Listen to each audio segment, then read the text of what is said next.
Bonjour à tous et bienvenue sur le plateau de Bonjour chez vous. Aujourd'hui, une émission pour vous, chers amis, encore célibataires, bientôt plus peut-être, ou en début de relation, une émission sur le thème comment bien gérer la période des fréquentations. Et nous avons un invité avec nous, le pasteur Papicho Akiewa, je le prononce bien? Très bien prononcé. C'est tout un défi pour moi. Hein. C'est très bien. Ma mâchoire fait des trucs bizarres. Bon, c'est facile. Oui, c'est vrai. Pasteur Papicho, vous êtes pasteur à l'église évangélique Parole du Salut en région parisienne, église dirigée par le pasteur Noëlla Lumande. Oui. Et non seulement pasteur, mais aussi bien impliqué au niveau de la jeunesse, c'est Oui, ça? Tu gères la jeunesse. Oui, c'est ça, je m'occupe des jeunes à l'église. Excellent, merci d'être là avec nous. Et un des thèmes que tu aimes bien, c'est le thème qu'on aborde aujourd'hui. Évidemment, je suis très content, j'aimerais de parler de ça. Tu as fait dans ton église un jour une série sur les 20 erreurs à éviter avant de se marier. Oui, je parle souvent de ça. On va avoir un tout petit extrait aujourd'hui dans la rubrique famille parce que tu vas donner justement des petits conseils, des choses à éviter avant de se marier, c'est ça? Amen, oui. Excellent. Donc on va parler fréquentation et demain on va parler début de mariage. Donc si vous êtes jeune marié, ne vous dites pas « Oh non, ça ne m'intéresse pas ». Déjà, ce qui est dit peut vous intéresser aujourd'hui, mais demain, vous ne serez pas en reste, on va parler aux jeunes mariés. Donc on va commencer cette émission avec toi Nadine dans la pensée du jour.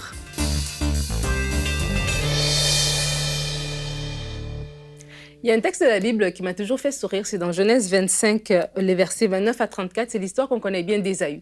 Ésaü revient des champs et il revient dans la précipitation et il a faim et il rencontre son frère Jacob qui lui propose une soupe. Et on connaît l'histoire où Ésaü vend son droit d'aînesse en échange de cette soupe-là. Et là, on parle aujourd'hui du discernement pour des fréquentations réussies et peut-être vous allez me dire, mais quel est le rapport? Le rapport est celui-ci. C'est que Ésaü, en fait, il revenait fatigué, il est revenu affamé. Et dans son désir de manger, il n'a pas discerné tout de suite pourquoi est-ce que Jacob veut que je vende son droit d'aînesse pour ce repas. Qu'est-ce qui se passe derrière? Tout de suite, il a dit, j'ai faim, j'ai besoin de manger, c'est tout ce qui compte. Et des fois, quand on rentre dans des fréquentations, tellement on a le désir de se marier, tellement on ne veut plus retourner dans notre état de célibat, tellement on ne veut plus retourner dans cet état-là, on a la précipitation de se marier, qu'on ne discerne plus. Est-ce que c'est la bonne personne? Est-ce que c'est la bonne saison? On ne regarde plus les choses autour, tout devient flou. Pourquoi? Parce que notre seul objectif est de se marier. Mais le temps des fréquentations est un temps important. Et on doit le discerner pour le réussir tout simplement. Et la Bible dit dans Proverbe 8 au verset 12, moi, la sagesse, j'ai pour demeure le discernement et je possède la science de la réflexion. Et discerner, c'est quoi? Discerner, c'est percevoir. Discerner, c'est identifier. Discerner, c'est reconnaître. Discerner, ça se fait pas dans la précipitation, mais le discernement se fait dans le calme. C'est dans le calme qu'on peut vraiment discerner les choses telles qu'elles sont, les choses pour ce qu'elles sont. Et discerner demande de la réflexion et discerner demande de l'attention. On ne va pas à la va-vite, mais vraiment, on prend le temps de bien observer les choses. Et il y a une histoire dans la Bible, encore une fois dans le livre de la Genèse, si on remonte un peu plus haut, on parle de l'histoire d'Abraham et son serviteur Eliezer. Abraham envoie Eliezer trouver une femme pour Isaac et Eliezer ne va pas dans la précipitation, mais Eliezer est calme. Il a une prière, il prie et il demande à Dieu des choses spécifiques. Et c'est quand Rebecca arrive, donc il n'est pas dans le flou et il a le discernement en fait par rapport à la vie de prière, à la prière qu'il a fait pour discerner les bonnes choses. Il ne regardait pas à son physique, elle était une belle femme, gloire à Dieu, un beau monsieur, gloire à Dieu. Mais ce n'était pas ça l'important. Il avait vraiment des choses spécifiques qu'il avait demandé à Dieu de retrouver dans la femme pour le fils de son maître. Et vraiment, je vous invite, alors qu'on parle du discernement, alors qu'on parle d'avoir des fréquentations réussies, à vraiment vous pencher dans la prière pour être à l'écoute du Seigneur. La Bible dit que Dieu parle tantôt d'une manière, tantôt d'une autre, mais c'est nous qui n'y prenons point garde. Donc, soyez à l'écoute du Seigneur pour savoir, OK, c'est quoi les critères? Qu'est-ce que je dois vraiment regarder? Comment est-ce que je dois discerner quelque chose au-delà de ce que je vois de mes yeux? Mais qu'est-ce qui est en dessous? C'est quoi vraiment le caractère de cette personne-là à long terme? Et être sensible aussi à son témoin intérieur. Parce qu'au début, je parlais de la précipitation. Je parlais du désir de ne pas retourner en arrière, de ne pas retourner à son état de célibat, de regarder l'âge et de dire non, absolument, je dois me marier. Mais lorsqu'on est sensible à son témoin intérieur, on peut se retrouver devant la bonne personne. C'est comme si tout est parfait. Mais en dedans de vous, il y a quelque chose qui vous dit ne mets pas ton pied. Et là, il faut l'écouter. Il ne faut pas taire cette voix intérieure-là parce qu'on est pressé, parce qu'on veut absolument se marier. Le discernement fait aussi qu'on écoute notre témoin intérieur, on écoute la voix de Dieu, on est calme, on sait que de toute façon, c'est la volonté de Dieu que je me marie et c'est la volonté de Dieu que mon mariage soit épanoui. Donc, pour que mon mariage soit épanoui, mes fréquentations doivent être réussies. Alors, je vous invite à avoir du discernement pour des fréquentations réussies. Merci Nadine, et je dis amen aux fréquentations réussies. Les fréquentations, juste pour reclarifier, hein, c'est avant les fiançailles, les fréquentations. Donc, c'est vraiment une étape, on débute petit à petit, et puis on n'est pas vraiment engagé dans des fréquentations. C'est pas le moment de foncer tête baissée, c'est le moment au contraire d'avancer petit pas par petit pas, développer une relation d'amitié petit à petit, et puis pour voir si éventuellement fiançailles il y aura ou pas du tout. Donc je voulais juste clarifier ce petit point parce que parfois on peut faire tout un mélange. Et j'ai un verset du jour à vous, chers amis, peut-être célibataires ou en début de relation, qui va peut-être vous parler. Cantique des cantiques, Aurélie acquiesce, 8 au verset 4. Ne réveillez pas l'amour avant qu'il ne le veuille. Ce verset me fait vraiment penser à ton histoire de plat de lentilles, de soupe, parce qu'en fait, c'est vraiment ça. En voulant se précipiter, en voulant réveiller l'amour beaucoup trop tôt, on risque de brûler des étapes, on risque d'aller trop vite, on risque de ne voir justement que l'apparence physique, que tout est beau, tout est parfait. Ah, il est merveilleux, ah, il me fait rire, ah, elle est tellement belle, ah, quand elle chante, c'est tellement beau. Puis on s'arrête à ça, alors qu'il y a beaucoup plus à découvrir.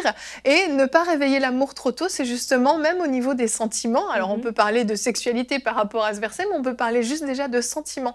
Ne pas réveiller l'amour, ne pas tomber amoureux dès la première seconde, ne pas tomber amoureux après le premier rendez-vous, mais laisser le temps à la relation de mûrir et puis laisser le temps de faire connaissance petit à petit plutôt que de vouloir absolument foncer dans une relation. Il y a de la place à l'amitié en fait. Oui. Et quand on tombe amoureux, on passe tout de suite dans le stade couple et on passe pas par le stade, d'amitié. Et en fait, dans les fréquentations, la base des fréquentations, c'est avant tout l'amitié. Exact. C'est de se découvrir en tant que personne, en tant qu'individu, mais sur la base de l'amitié, pas en tant que couple déjà, couple officiel. Et ça permet de découvrir l'autre, ça permet aussi nous de nous laisser découvrir. Et puis les fréquentations, il y a vraiment une évolution parce que on se dirige.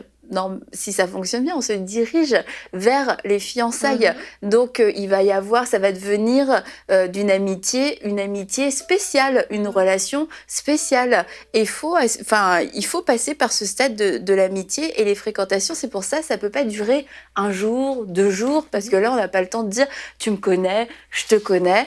Et après, il n'y a pas de date, de période officielle, parce que la Bible ne nous le dit pas, que ça doit durer tant de temps.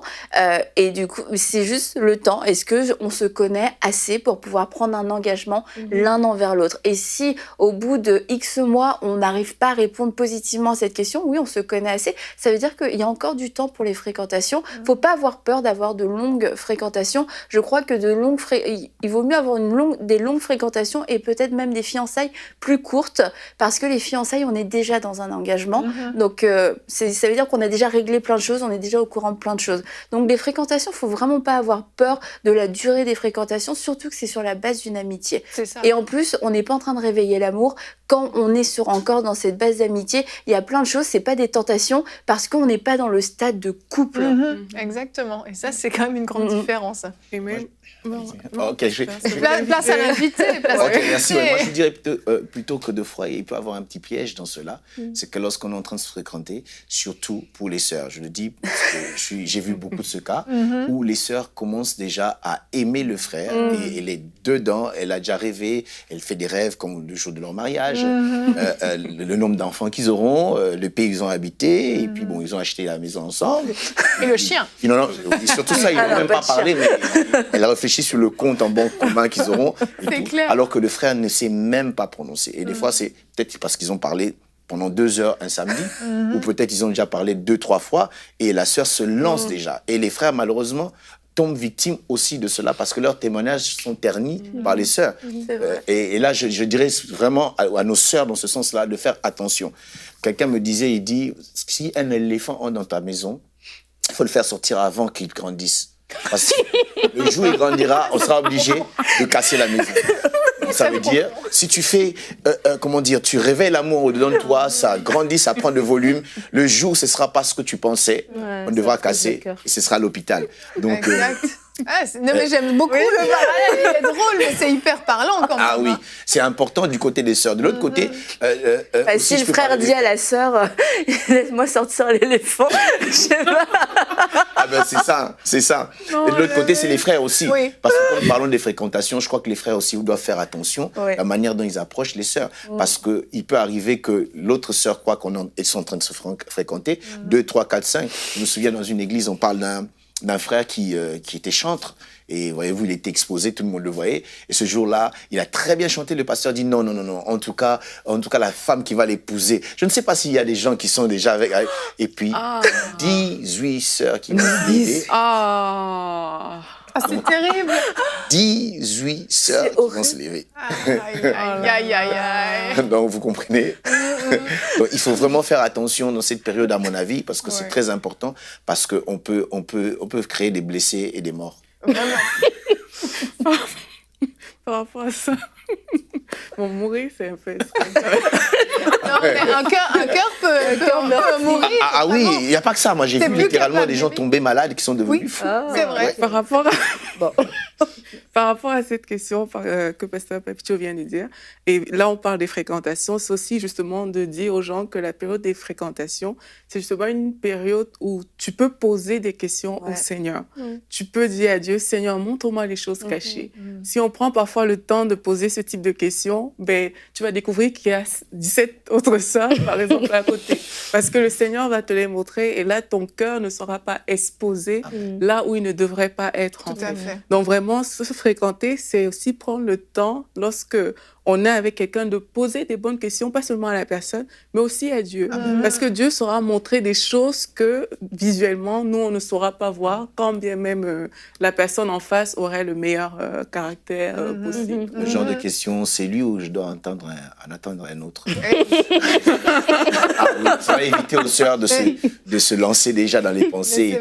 C'est mieux de poser, c'est très bien. Ça me fait penser au dernier clip de Dena, Souffle. Oui, Souffle avec... Ce clip, si vous ne l'avez pas vu, vous pouvez le regarder sur YouTube parce que c'est exactement cette histoire-là. En fait, cette jeune fille qui est dans une relation qui croit que waouh, c'est le love total, alors qu'en fait, Dieu va lui révéler des choses cachées sur la personne avec qui elle est. Et franchement, Dieu nous révèle des choses et il faut les demander. Il ne faut pas hésiter. Il faut les demander, il faut écouter, il faut vraiment être à l'écoute de Dieu, comme on avait dit dans ce verset de Job, que Dieu parle tantôt d'une manière, tantôt d'une autre. Et les fréquentations, Annabelle a dit, c'est pas le mariage, c'est pas figé. Et des fois, dans la précipitation, comme Ésaü, voilà, on a cette attitude de précipitation qui fait qu'on ferme les yeux. Dieu nous parle peut-être par quelqu'un. Des fois, c'est pas dire qu'on ouvre la porte et tout le monde a le droit de parler sur notre couple. Mais franchement, si 17 sœurs te rapportent que non, le frère, c'est leur 18. Ben, toi, t'es la 18e, tu vois.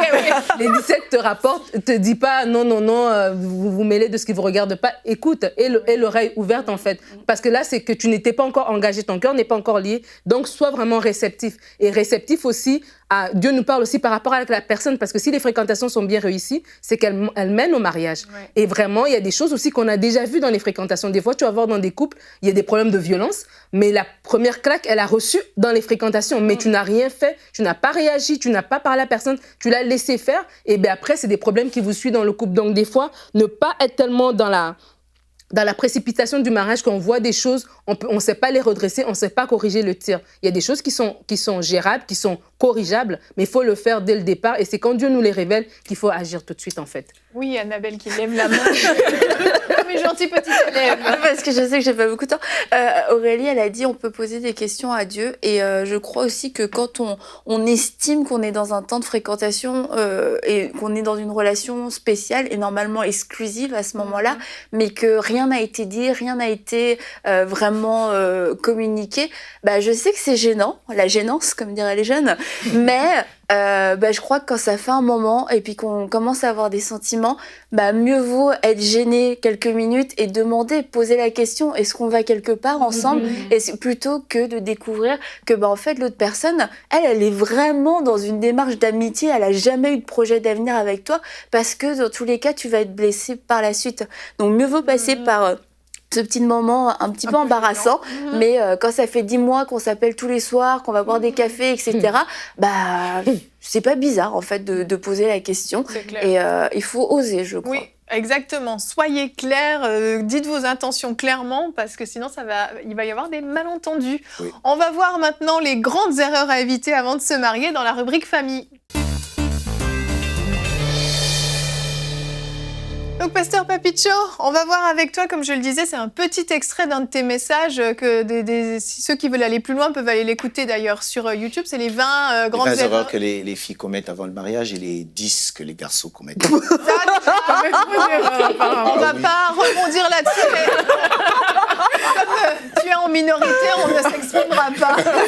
Ok, c'est bien. Mais on va te laisser commencer ta rubrique. Donc, il faut dire que c'est très important de pouvoir connaître certaines histoires. Si nous lisons dans la parole de Dieu, dans le livre de Proverbes 4, verset 7, nous allons lire, la Bible dit « Voici le commencement de la sagesse, acquiert la sagesse, et avec tout ce que tu possèdes, acquiert l'intelligence. » Alors ici, on est en train de nous exhorter, de nous montrer la valeur de la sagesse dont nous avons besoin de la vie. Et je crois que dans les relations, il est très important de pouvoir les aborder sagement. Et tout à l'heure, dans la pensée du jour, on nous a parlé de la réflexion. Donc, la sagesse, c'est dans la réflexion, en fait. Quand nous réfléchissons, c'est alors que nous aurons, la sagesse qui nous permet à pouvoir bien nous engager dans une relation. Sinon, ce sera le désastre. Nous voyons des gens en train de pleurer aujourd'hui, tout simplement parce qu'ils n'ont pas compris certaines choses. Et il y a vraiment des choses à éviter. Alors, je vais essayer d'en partager quelques-unes. Il y a, par exemple, éviter dans une fréquentation, de commencer une fréquentation pour une mauvaise raison. Il y a des gens, par exemple, qui se disent « Non, je dois commencer à rester avec quelqu'un parce que je ne peux pas rester seul. Je dois avoir quelqu'un avec qui parler, avec qui passer du temps. Et d'ailleurs, je dois me marier parce que là, c'est pas bien. Je ne saurais pas, résister contre l'impudicité. » À cela, je dois dire rapidement que, à part l'impudicité, il y a aussi l'adultère. La différence, c'est que l'impudicité, c'est avant le mariage et l'adultère, c'est dans le mariage. Ça veut dire, c'est pas parce qu'on est marié qu'on ne sera pas tenté.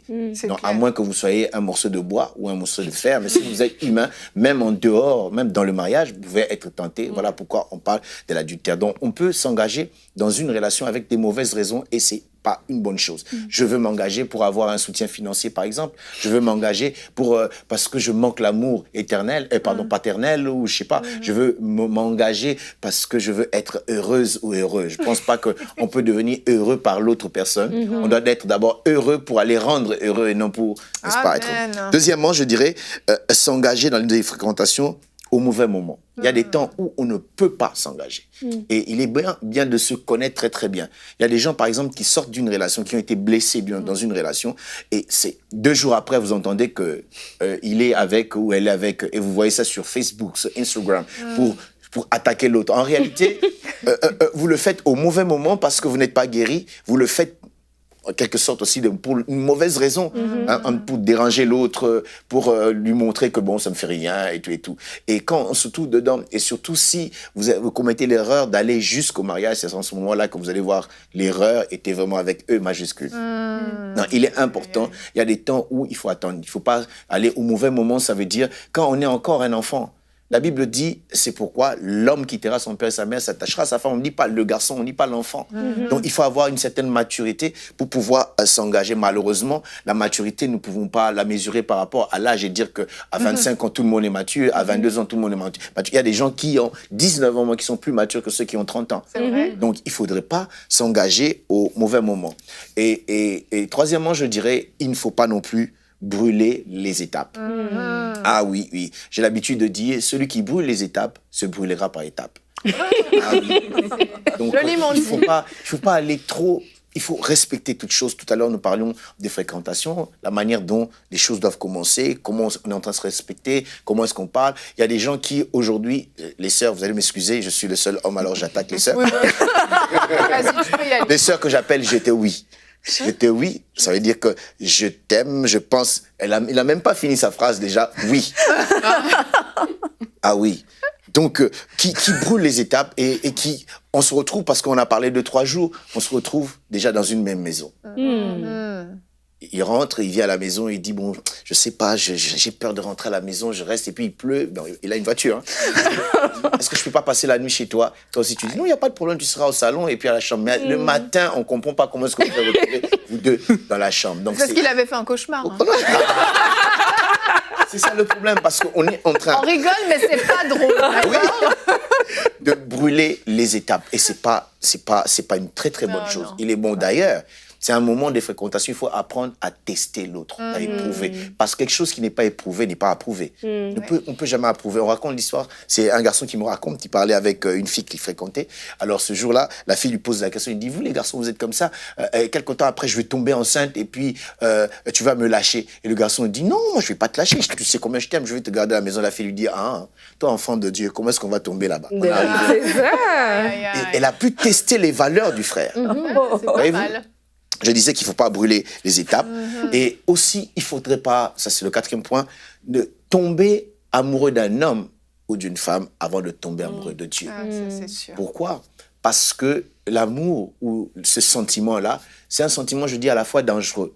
Pourquoi? Parce que des fois, on se laisse conduire par le sentiment. Et on ne voit plus, quelqu'un disait que l'amour est aveugle, il paraît. Mais je lui répondrai en disant, comme mon pasteur le dit, le mariage t'ouvrira les yeux. Ah oui, parce qu'il y a ce sentiment, on avance, on fait n'importe quoi, mais il faut d'abord tomber amoureux de Dieu, parce que j'aime Dieu. La Bible dit, si vous m'aimez, gardez mes commandements.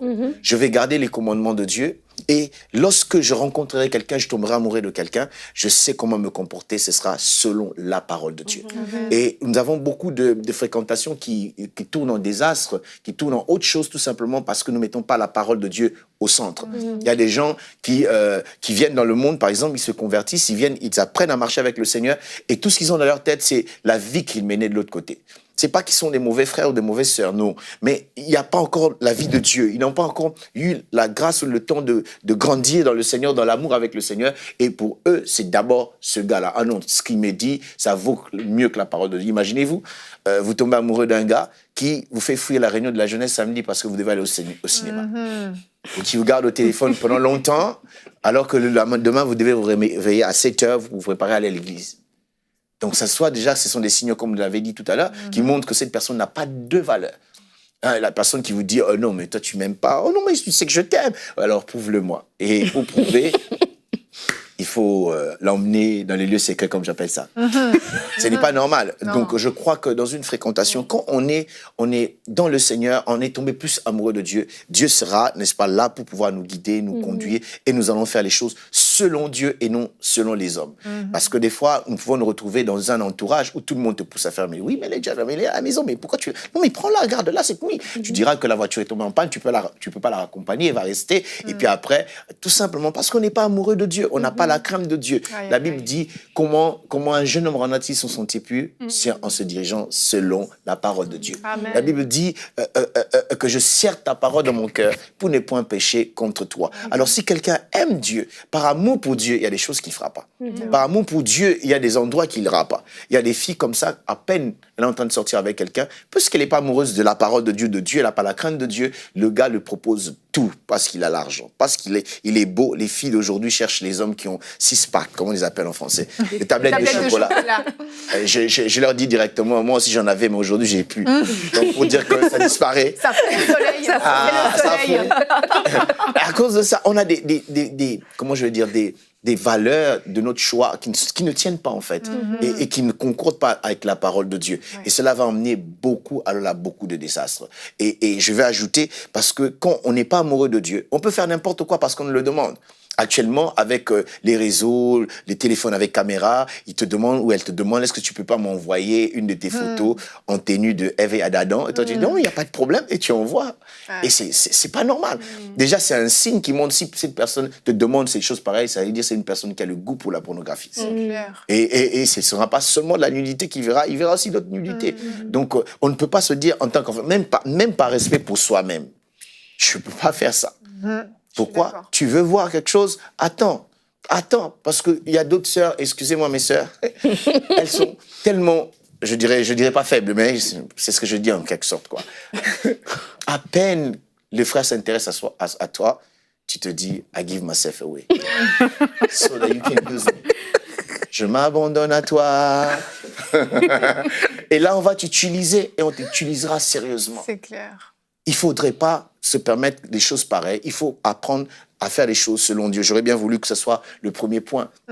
Tomber d'abord amoureux de Dieu. Si on aime Dieu, on ne fera pas les choses pour les mauvaises raisons. On ne fera pas les choses au mauvais moment et on ne brûlera pas les étapes pour qu'il puisse te toucher ou que tu puisses la toucher. il faut, n'est-ce pas, entrer par la porte qu'on appelle le mariage. Amen. En ce jour-là, tu as le droit de chanter tel que je suis, sans rien en moi. Sinon, là, tu as le droit de chanter. On peut plus entendre ce chant. Et là, c'est là même Dieu est en train d'acclamer et Dieu est content parce que vous l'avez honoré. Amen. Souvenez-vous, la Bible dit Amen. que Dieu honore ceux qui l'honorent Amen. et il méprise ceux qui le méprisent. Amen. Donc, en tant qu'enfant de Dieu, si nous tombons amoureux de Dieu, nous allons marcher d'une manière à plaire à Dieu et la gloire reviendra à Dieu. J'ai vu des gens qui étaient spirituels, qui aimaient Dieu, qui craignaient Dieu, mais dès qu'ils sont entrés dans une fréquentation, c'est fini. Et même leur destinée est, je dirais, compliquée, embrouillée, et ils ne savent plus avancer, ils vivent dans le désordre. Et c'est pas une bonne chose.